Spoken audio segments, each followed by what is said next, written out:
crazy person is Jeremy Corbyn, who won't do it. Their argument is, I'd do it, any of us would do it, because we're sane, you can trust us, you can rely on us to keep you secure, we'd happily annihilate the entire planet. And this, of course, is the argument of the media, the people, the Rupert Murdochs, the multi-millionaires and billionaires that for some reason don't seem to agree with the slogans and the ideas of someone who wants to reduce the power of the multi-billionaires. This is their attitude. Every day you think, what will it be next? I'm sure tomorrow then one of the Tory politicians, the newspapers will say Jeremy Corbyn supports women-only gravity or something of that nature. Every day there was just 2 pages in the Daily Mail, a paper that I'm sure everybody here reads from front to back. And in the Daily Mail, there was a 2-page story about what life would be like if Jeremy Corbyn was Prime Minister. And it started by telling us that the whole of London would be on fire. And this makes sense because, as any Cub Scout knows, the easiest way to start a fire is to renationalise the railways. We all know that. But all of this suggests a moment in a drama that older people here will remember. From about 25 years ago, a drama called A Very British Coup.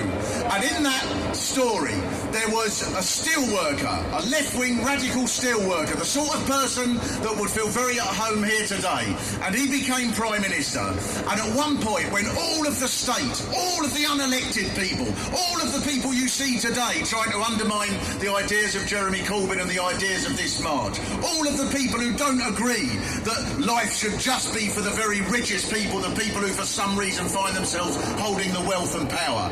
And Harry Perkins, the hero of the story, says at one point to one of the people trying to undermine him, "Do I, Harry Perkins, a steelworker from Sheffield, scare you that much?"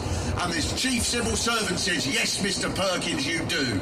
And you could see that now. You can imagine now Jeremy Corbyn saying to one of these people, the general that says that his people will mutiny if he comes in or something of that nature. You could see him saying, "Do I, Jeremy Corbyn, a man who cycles around North London and keeps an allotment for the evenings, scare you that much?" And the answer is yes. Yes, Mr. Corbyn, you do.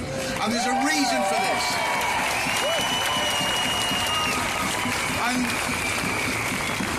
And there's a reason, I think, for this. It's that they have had it their way for 20, 30 years. For 20, 30 years, they have had it their way, not just that they rule in this way, but even the opposition in this country has agreed that there is no other way to rule society other than this handful of people at the top of society just grab more and more of the wealth at the expense of the rest of us. They've had it their way, that nothing is entitled to exist unless it's making someone a profit. It's almost like a law of science that they believe that if Balfour Beatty aren't involved, then the thing will just melt.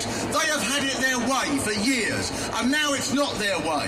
They've had it the way for years that when their system cracks and ends up putting millions of people into poverty, that it's the poor that should pay. Their idea is that there is a group of people in this country who have taken all the money that seems to have put the country into debt, and who is it that we've got to get the money back from? The poor, that's who, the poor. They've taken it all. They've swiped the lot. The people who we've got to get the money back from are the firefighters that we've just heard from, the nurses, the teachers, these people. The idea that tax credits are going to be taken away from the third child as if somehow they've misread biology and a third child doesn't actually need food or clothes seems to be something they believe. And yet in the recent years,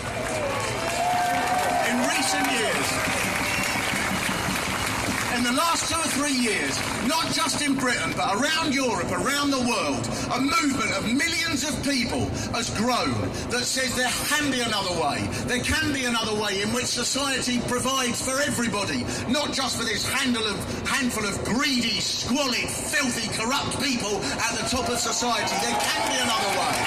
And in this country, I think this movement has been growing and growing, and it's been looking for a home, and it's found it in the person of Jeremy Corbyn and the movement around him this year. And that is a movement, not just of Jeremy Corbyn, but of millions of people who agree with his ideas.